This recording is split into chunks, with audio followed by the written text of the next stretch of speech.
Hello friends, welcome back to my channel topper IQ.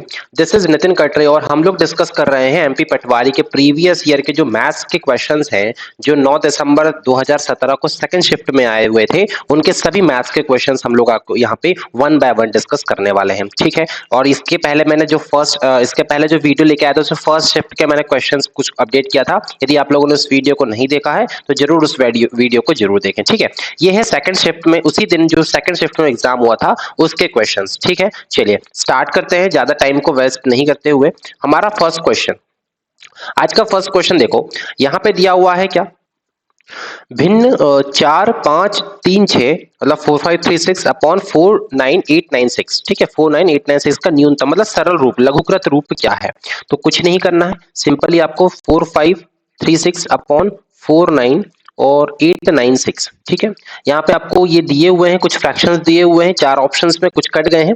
तो इसको आपको सिंपली देखो, इसमें आपको सिंपल ये करना है कि इसको डिवाइड कर देना। अच्छा, एक चीज और ध्यान रखना कि किसी भी नंबर्स को आपको यदि सरलीकरण करना है और जल्दी करना है तो देखिए ये लगभग 10 गुना या 11 गुना बार दिख रहा है। यदि 4500 को मैं 10 बार मल्टीप्लाई करूं तो 45,000 समथिंग ये कुछ आएगा, ठीक है। तो ये लगभग आप एक अप्रोक्सीमेशन भी लगा सकते हो कि यार ये यदि मैं इसमें मल्टीप्लाई कर दूं, ये जैसे मैं 1 से इसको 1 टाइम करूं और इसको मैं 1 टाइम करूं तो ये लगभग 10 या 11 बार जा रहा है। तो इसका मेरा राइट आंसर 1/11 मैं ऐसे भी लगा सकता हूं, ठीक है। तो ऐसे कुछ बहुत बड़ा खास नहीं है, आपको बस ध्यान रखना है, ठीक है। और भी यदि आपको सॉल्व करना है तो आप इस तरीके से डायरेक्टली इसको भी आप कर सकते हैं 4536 से डिवाइड, ठीक है। ऐसे भी आप डायरेक्टली कर सकते हो। ये 1 जा करोगे 4536, 9 में से 6 गया 3, 8 में से 3 गया 5, 9 में से 5 गया 4 और ये बच गया 6। ये अगेन एक बार चला जाएगा, ठीक है। तो ये कितने बार गया, 11 बार चला गया, ठीक है। चलिए नेक्स्ट क्वेश्चन देखिए।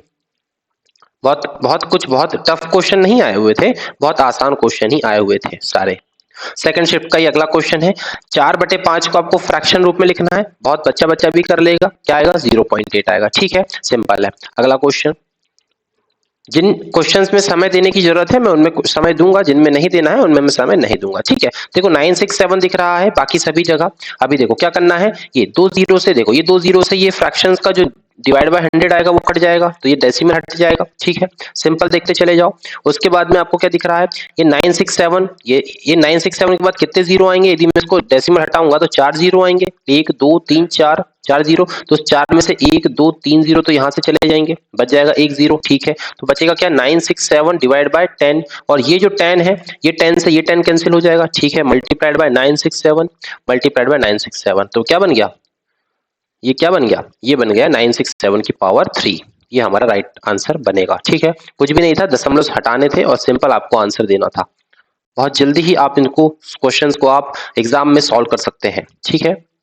अगला क्वेश्चन देखो, 64 की पावर कितनी दी हुई है, -2/6। मैंने बोला है यदि माइनस आपकी पावर रहे तो उसको आपको पॉजिटिव बनाने के लिए उसको नीचे कर देना होता है, तो ये मैंने नीचे कर दिया। इसको जब मैं सिंपल फ्रैक्शन में तोड़ूंगा तो ये 1/3 आएगा, तो क्या 1/64 पूरे की घात 1/3 लिख सकता हूँ, लिख सकता हूँ, बराबर 1/64 को क्या मैं 4 चौके 16 चौके 64 4 की घात 3 लिख सकता हूँ, बिल्कुल लिख सकता हूँ, पूरे की घात 1/3।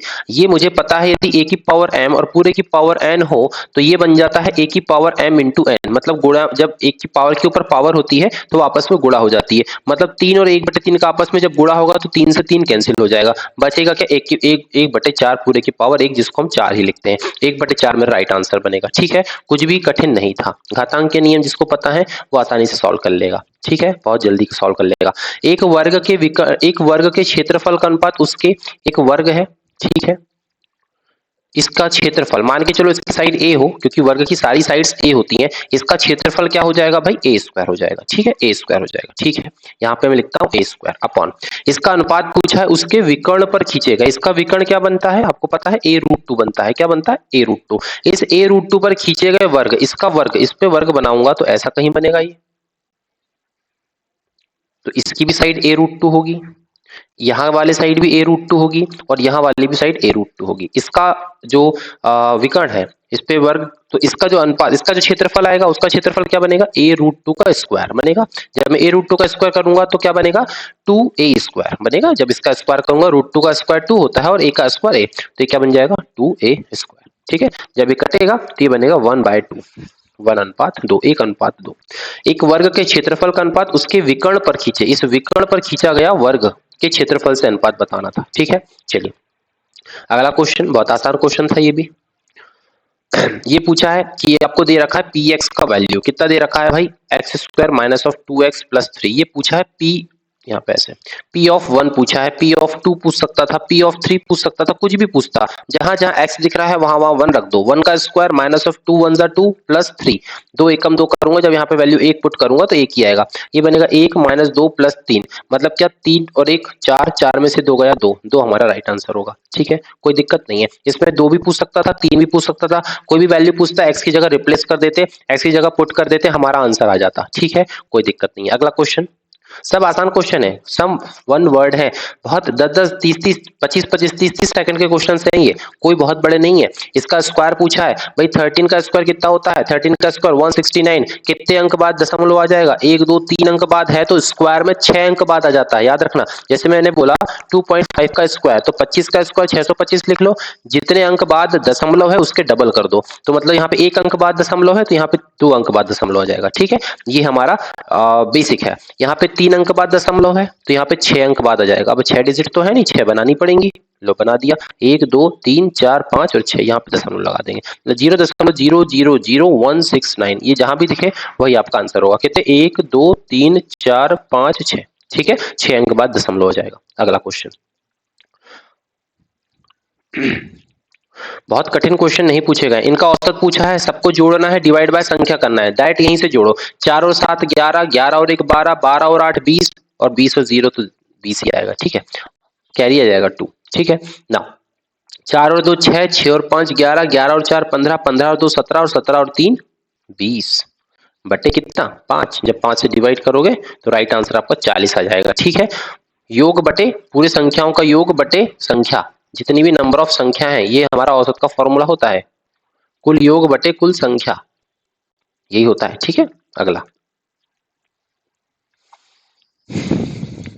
ये क्वेश्चन दे रखा है, एक स्कूटर चालक ने अपनी यात्रा 6 घंटों में पूरी की। ठीक है, उसने आधी दूरी, मतलब यदि टोटल दूरी डी हो, उसने आधी दूरी 60 किलोमीटर प्रति घंटे से और शेष आधी दूरी 90 किलोमीटर प्रति घंटे से पूर्ण की गई, तो तय की गई दूरी हमें डिस्टेंस का वैल्यू बताना है। ठीक है, माना यह वह दूरी डी है, इसका मैंने बोला डी बटा 2, ये जो डिस्टेंस था इसको उसने कितने टाइम में ट्रैवल किया है, किस स्पीड से किया है, उसने आधी दूरी को 60 किलोमीटर प्रति घंटे की रफ्तार से किया है, प्लस आधी दूरी डी बटे 2 को उसने किस वाले से किया है, शेष आधी दूरी को उसने 90 किलोमीटर प्रति घंटे की रफ्तार से किया है। ये क्या है, देखो ध्यान से, ये मैंने इक्वेशन क्या बनाई है, ये है भाई दूरी, और बटे क्या लिखा है मैंने, चाल। दूरी बटे चाल क्या होता है, समय होता है। दूरी बटे चाल, यदि मैं समय की, यदि मैं एक फॉर्मूला आपको पता है, चाल बराबर दूरी बटे समय, तो क्या समय बराबर दूरी बटे चाल कर सकते हो, बिल्कुल कर सकते हो, वही किया है मैंने। ये है दूरी, ये है चाल। ठीक है, ये क्या बन गया, टाइम, तो ये बन गया टाइम, और ये टाइम, इन दोनों टाइम, ये भी टाइम है, ये भी समय है, और ये समय, इन दोनों समयों को मिला के कितने घंटे हो रहे हैं, 6 घंटे हो रहे हैं। ऐसी इक्वेशन तैयार की जाती है। ठीक है, जब सॉल्व करोगे तो d बटे 120 यहाँ पे आ जाएगा, प्लस d बटे 180 यहाँ पे आ जाएगा, बराबर 6। ठीक है, आगे सॉल्व करते हैं इसको, d को कॉमन लेंगे आप, इसमें नीचे एलसीएम निकालेंगे आप। ठीक है, हाँ, d को कॉमन लोगे आप, एलसीएम निकालोगे, कितना आएगा, 360 आएगा। 360 का जब यहाँ पे मल्टीप्लाई करोगे तो 3d आएगा प्लस 2d आएगा, अपॉन में 360 आ जाएगा, बराबर 6। d नहीं आएगा, d तो बाहर निकाल दिया हूं मैंने। ठीक है ना, इसके बाद में यहाँ पे बनेगा कितना, 5 d का मल्टीप्लाई, d मल्टीप्लाई 5 बाय 360 बराबर 6। ठीक है, आराम आराम से कर रहा हूं मैं, 6 आराम आराम से कर रहा हूँ, 6 मल्टीप्लाइड बाय 360 अपॉन में 5, सॉल्व करोगे 5 7 जा 5 7 35, 5 दूनी 10, और 6 दूनी 12, 6 7 42 और 1 43, हमारा राइट आंसर क्या बनेगा, 432 किलोमीटर हमारा डिस्टेंस बनेगा। ठीक है, कोई दिक्कत नहीं है, इतने में आराम से कर लोगे ये कैलकुलेशन, बहुत आसान थी। ये क्या किया, दूरी बटे चाल का इक्वेशन दोनों जगह लगा दिया, ये दूरी बटे चाल, कितनी भी दूरी दे रखे, यदि 1/3 दूरी दे रखा है, 2/3 दूरी दे रखा है, तो बस डी में मल्टीप्लाई करके यहाँ लिखते चले जाओ, और बटे में उसकी चाल कर दो, बराबर में कुल लिए गए समय। ठीक है, ये कर दोगे आप, सिंपल क्वेश्चन था, कुछ भी कठिन नहीं था, समझ होनी चाहिए। मेरा चचेरा भाई है, मेरी आय का दुगना है, मेरी आयु का दुगना है। मेरा चचेरा भाई जो है, कोई भी मेरा भाई है, वो मेरा और मेरा, इसमें मेरा अनुपात, ये मेरा मतलब मी और मेरा ब्रदर है, ये उसकी मेरी आयु का दुगना है, मेरा जो चचेरा भाई है वो दुगना है, मतलब अनुपात क्या दे रखा है, मेरे और मेरे भाई की आयु का 2 गुना दिख रहा है। यदि हमारी आयु के मध्य अंतर 20 वर्ष का है, भाई अब आयु का अंतर कितना है इसमें, 20 वर्ष का है, लेकिन अनुपात में अंतर कितना है, 1 वर्ष का है, तो 1 बराबर क्या हो जाएगा, 20 हो जाएगा। मतलब मेरी आयु 20 साल हो जाएगी और मेरे भाई की आयु 40 साल हो जाएगी। मेरी आयु पूछा है तो 20 आपका राइट आंसर बनेगा। ठीक है, भाई की पूछता तो 40 वर्ष हो जाती, कोई दिक्कत नहीं होनी चाहिए। मैं जल्दी जल्दी क्वेश्चंस करा रहा हूं ताकि बहुत सारे शिफ्ट के हैं, सभी आपके कवर अप हो जाए साथ में। एक कार्य को 16, यदि बेसिक देखो ये सारी चीजों का बेसिक में आपको ऑलरेडी कहीं से भी मिल जाएगा, मैं भी बना दूंगा, लेकिन आपको फिलहाल यहाँ पे प्रैक्टिस करनी है, मैक्सिमम क्वेश्चंस की प्रैक्टिस करनी है। प्रीवियस ईयर के सारे क्वेश्चंस हमको जल्दी जल्दी लगाने हैं, सारे शिफ्ट वाइज। ठीक है, तो मैं अभी यहाँ पे एज अ प्रैक्टिस आपको बता रहा हूँ, जितना मुझे लगेगा कि यहाँ पे जरूरी है कुछ बेसिक बताना, मैं वहां पे आपको बता दूंगा। अदरवाइज मैं जल्दी जल्दी लेके चलूंगा। यदि कोई बेसिक क्वेश्चन है, बहुत सिंपल क्वेश्चन है, तो मैं उनको जल्दी जल्दी ही लेके चलने वाला हूँ। ठीक है, एक कार्य को 16 दिन में कर लेता है, ठीक है, बी उसी कार्य को 20 दिन में कर लेता है, ठीक है, ये डेज है, ठीक है, दोनों साथ मिलकर 4 दिनों के लिए कार्य करते हैं। भाई पहले इनकी क्या निकाल लो, ये एलसीएम निकालते हैं। हम क्या निकालते हैं, एलसीएम मेथड पढ़ा होगा वर्किंग टाइम में, इसमें हम एलसीएम निकालते हैं। उसमें हम क्या है, एलसीएम निकालोगे आप तो क्या निकलेगा, इसका एलसीएम निकालोगे तो ये हो जाएगा 80, 16, ठीक है, 80 इसका एलसीएम हो जाएगा। ठीक है, 80 आपका 20 जो कि 80 दोनों से कट जाएगा, 16 5 80, मतलब यहां से डिवाइड कर देते हैं, ये हो जाती है एफिशिएंसी। इसे बोलते हैं एफिशिएंसी, मतलब एक दिन में किया गया कार्य। और ये 20 से जब डिवाइड करूंगा 20 जो कि 80, तो ये आएगी इसकी एफिशिएंसी, किसकी, बी की। तो ए की एफिशिएंसी कितनी है, 5, और बी की एफिशिएंसी कितनी है, 4। ठीक है, मतलब ये एक दिन में किया गया कार्य क्षमता है उनकी 5 और बी की है कार्य क्षमता 4। ये टोटल काम कितना कर रहे हैं, कुल कार्य 80 कर रहे हैं। ये कुल कार्य होता है, जो एलसीएम आता है ये कुल कार्य होता है। ठीक है, अब आगे देखते हैं, दोनों साथ मिलकर 4 दिनों के लिए कार्य करते हैं। जब भाई दोनों साथ मिलकर कार्य करेंगे तो एक दिन में कितना काम कर ले रहे हैं, 9 काम कर ले रहे हैं, लेकिन ये 4 दिनों तक कितना काम करेंगे, 36 काम करेंगे।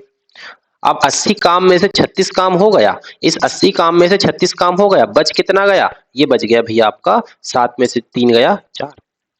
ठीक है, 44 काम आपका अभी भी बच गया, 36 4 40 4 80। ठीक है, 44 काम अभी बच गया है। अब ए ने अचानक से काम छोड़ दिया।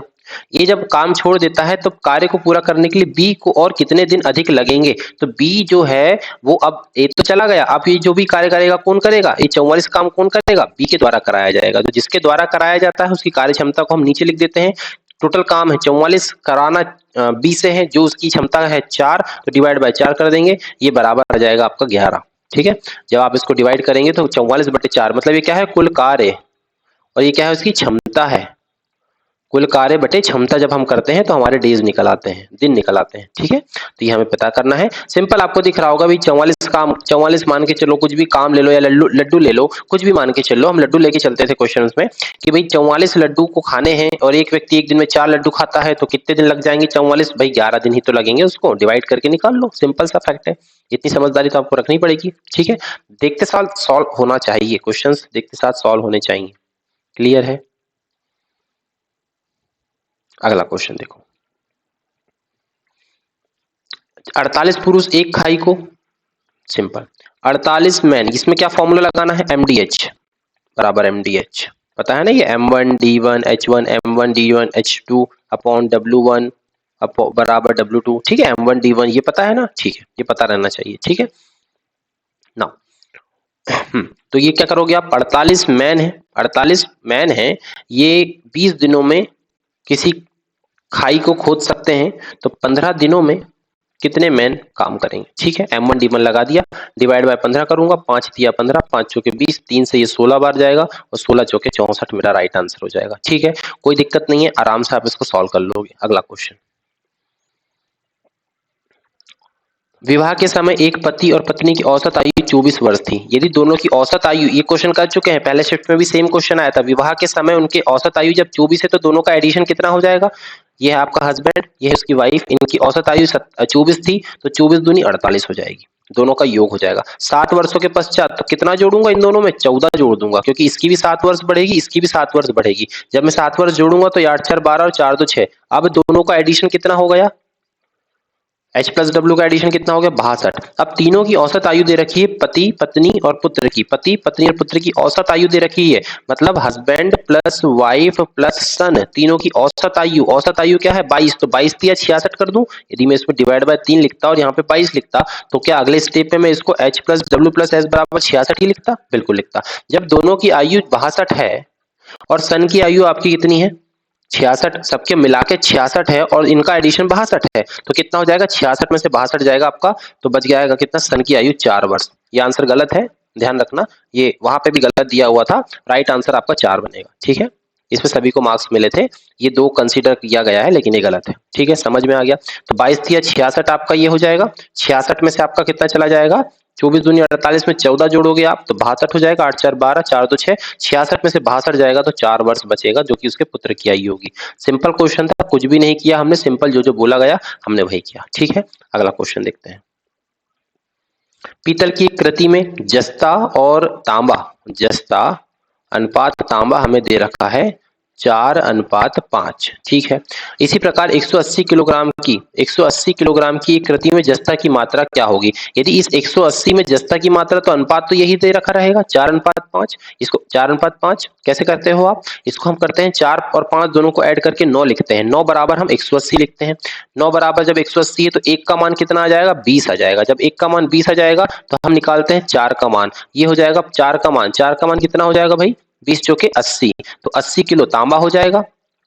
ठीक है, 80 80, ठीक है, एक सेकेंड, 80 किलो आपका जस्ता हो जाएगा और 20 25 100 किलो आपका तांबा हो जाएगा। क्लियर है इतना? तो जो पूछा था वो बता देंगे, हमें पूछा था जस्ता, तो जस्ता हो जाएगा आपका कितना 80 किलो। 80 किलो आपका राइट आंसर होगा। नेक्स्ट क्वेश्चन देखते हैं। अनुपात में आपको डिस्ट्रीब्यूट करना था 180 को 4:5 में आपको डिस्ट्रीब्यूट करना है, सिंपल, और कुछ भी नहीं, बहुत आसान क्वेश्चन आए थे। वैसे सबसे छोटी संख्या बताइए जिसे 8 9 3 4 से घटाया जाना चाहिए ताकि पूर्ण वर्ग बन जाए। अब पहले ये चेकआउट कर लेते हैं ऐसे क्वेश्चंस में कि ये किसका स्क्वायर हो सकता है। भाई ये 9000 के आसपास वैल्यू है, लगभग 9000 के आसपास है, मतलब ये 30 का स्क्वायर होगा, 30 का स्क्वायर से 29 का स्क्वायर के आसपास की वैल्यू होगी होगी तो देखते हैं हम, हमें सबकी वैल्यूज पता होना चाहिए। 30 का मतलब 300 का स्क्वायर, सॉरी यहाँ पे 1 मिनट 1 सेकंड, 30 का स्क्वायर नहीं होगा, सॉरी वो तो 900 होता है। ठीक है, यहाँ पे हम चेक ये कर लेते हैं कि लगभग अप्रोक्सीमेट किसके आसपास का स्क्वायर बनेगा। तो स्क्वायर कैसे चेक करते हैं आपको पता है? देखो पीछे के, देखो मैं वो बता देता हूं आपको, पीछे के आपको देखो ध्यान रखना है। पहले लिखते हैं हम क्या, ठीक है, तो देखिए हमें नंबर दे रखा है क्या 8934, तो इसके लिए आपको 8934 तो कोई ना कोई परफेक्ट स्क्वायर नहीं होगा क्योंकि उसमें कुछ ना कुछ घटा रहे हैं, उसके बाद पूर्ण वर्ग बना रहे हैं। ठीक है, तो एक हम यहाँ पे क्या करते हैं, देखिए परफेक्ट स्क्वायर जब नहीं होता है तो हम जो परफेक्ट स्क्वायर वाली मेथड होते हैं वो लगाते हैं। देखो कैसे करते हैं, ध्यान से देखना। इसमें हम करते हैं, एक सेकेंड, इसको 89, एक सेकेंड, हाँ, तो हम क्या करते हैं देखो ध्यान से, इसमें आप देख रहे होंगे यहाँ पे कि 8934 को परफेक्ट स्क्वायर बनाना है तो क्या दो दो के जोड़े बनाते हैं सबसे पहले। ठीक है, फिर लिखते हैं 9 9 81, या तो देखो 7 7 49 करूंगा, 8 से करूंगा, 9 से करूंगा, आगे ना बढ़े ऐसा करते हैं। तो 9 9 81 जब मैं करूंगा तो यहाँ से घटाते हैं और 9 में से एक गया आपका 8 और कैरी यहाँ पे उतरता है 34 का 34, पूरा का पूरा सेट उतरता है। ठीक है, यहाँ पे जितना आप लिखते हैं उतना ही एक बार और जोड़ देते हैं, 9 और 9 यहाँ पे हो जाता है 10 और 9 9 18 हो जाता है। ठीक है, अब देखो ध्यान से, अब अगला स्टेप क्या रहता है आपका, अगला स्टेप यहाँ पे कोई नंबर यहाँ और इस पोजीशन पे सेम रखते हैं, ये सब आपको पता होगा कि कितने बार जाएगा। तो देखो ये लगभग ये 18 चौके 72, लगभग 4 बार में है ना, अप्रोक्सीमेशन आप लगाते हैं, यहाँ पे 4 लिखोगे, यहाँ भी आप 4 लिखोगे। ठीक है, तो क्या बनेगा ये 4 चौके 16, एक 4 अट्ठे 32 और एक 33 और 4 एकम 4 और 3 7, जब इसको सब्सट्रैक्ट करोगे 14 में से 6 गया 8 और ये बच गया 9, ये 7, ये क्या आया रिमाइंडर आया, क्या आया रिमाइंडर आया, शेषफल। ठीक है, ये शेषफल आया। तो यहाँ पे देखो ध्यान से, ये 94 का स्क्वायर जो है, 94 के स्क्वायर से कितना अधिक है 98 अधिक है। मतलब ये कि यदि मैं इस 98 को सब्सट्रैक्ट कर दूं, यदि मैं 94 का स्क्वायर करता हूं तो 94 का स्क्वायर 4 चौके 16 और 1 9 चौके 36 दूनी 72 एक 73 73 7 और 9 9 81 और 7 88। ठीक है, ये तो 88 36 जो है एक परफेक्ट स्क्वायर है और 89 34 8934 में ये कितना ज्यादा है 98, यदि इसमें से मैं 98 ऐड कर दूं तो 8 6 14 9 3 14 और 1 15 9 4 13 और 1 9 8934। ठीक है, तो 98 एक्स्ट्रा जो आया इसको यदि मैं सब्सट्रैक्ट कर दूं तो ये क्या बन जाएगा, एक पूर्ण वर्ग बन जाएगा और पूर्ण वर्ग किसका बन जाएगा 94 का बन जाएगा। क्लियर है, इतना समझ में आया? ऐसे इसको करना है। अगला क्वेश्चन देखो,